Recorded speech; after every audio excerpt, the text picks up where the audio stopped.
Fala pessoal do oitavo ano, tudo bem com vocês? Então vamos para mais uma aula. A gente vai falar hoje então sobre os pensadores iluministas, tá? Então vimos como surgiu o iluminismo, vimos quais eram as suas ideias e hoje a gente vai trabalhar um pouquinho mais a fundo quem foram os caras que pensaram essa lógica, tá? Então, primeiro de tudo, a gente tem que entender que o iluminismo ele foi de extrema importância porque graças às ideias desses pensadores, muitos países como Estados Unidos, Brasil, a própria França, eles vão se embasar nessas ideias e a partir dessas ideias vão buscar aí os conceitos principais que nós vimos nas outras aulas de liberdade, igualdade e fraternidade. Na aula de hoje a gente vai falar sobre alguns desses pensadores, tá? O primeiro pensador que a gente vai falar é o John Locke, tá? O John Locke ele vai trabalhar com a ideia do liberalismo econômico. O que significa isso? Cada indivíduo nasce com direito à vida, liberdade e propriedade. Então, no liberalismo econômico, o indivíduo ele não está mais focado às vontades do rei, é o que o rei ou a sociedade permite. Não.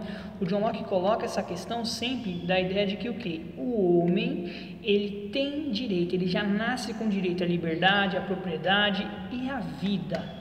Vocês vão falar, poxa, mas parecem coisas absurdas se a gente for pensar nessa época, mas na época da Revolução Francesa e na época do surgimento do iluminismo, o homem não tinha direito a nada disso, tá? Então, liberalismo econômico, direito à vida, liberdade e propriedade, e isso foi criado pelo John Locke. O próximo pensador vai ser o Montesquieu. Ele vai trabalhar com a ideia da divisão dos poderes, tá? Então, o que acontece?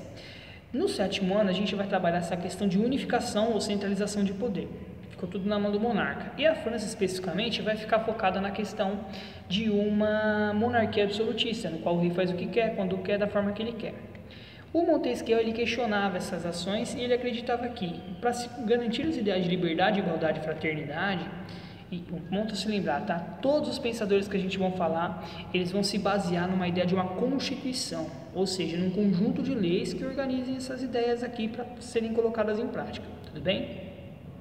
Voltando a Montesquieu, então ele acredita que para o país ir para frente, para a França ir para frente, é necessária a divisão dos poderes em três. E quais são eles? Poder executivo, poder legislativo e poder judiciário. Poder legislativo é o poder que cria as leis, o executivo é o que executa, põe em prática, e o judiciário é o que julga as leis.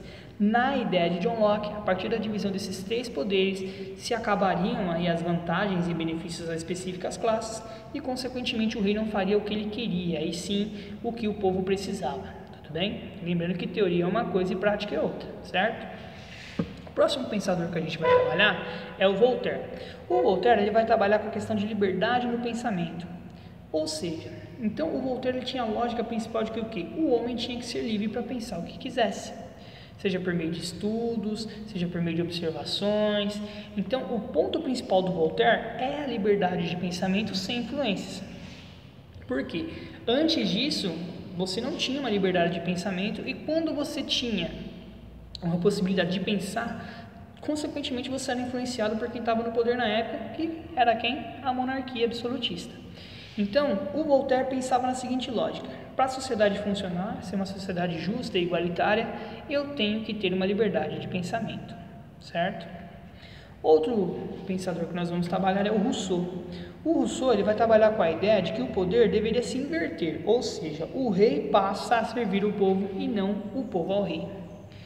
Então, o que acontece? Com essa lógica de inversão, a gente percebe o seguinte, que naquela época, as pessoas que tinham mais necessidade eram as pessoas mais pobres e não o rei. Então o Rousseau pensou na seguinte forma: não é justo que as pessoas sirvam o rei.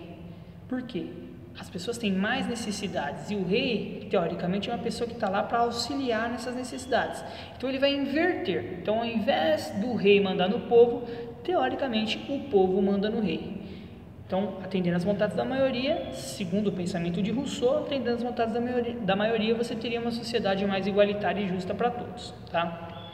O Adam Smith, ele vai também trabalhar com o liberalismo econômico e é uma vertente do John Locke, que a gente falou logo no início, tá? Ele vai trabalhar com a seguinte ideia: a riqueza ela deve ser gerada pela iniciativa privada, certo? Muito parecido com a política aí que nós temos aí, que é conhecida como neoliberalismo. O que é o neoliberalismo, tá?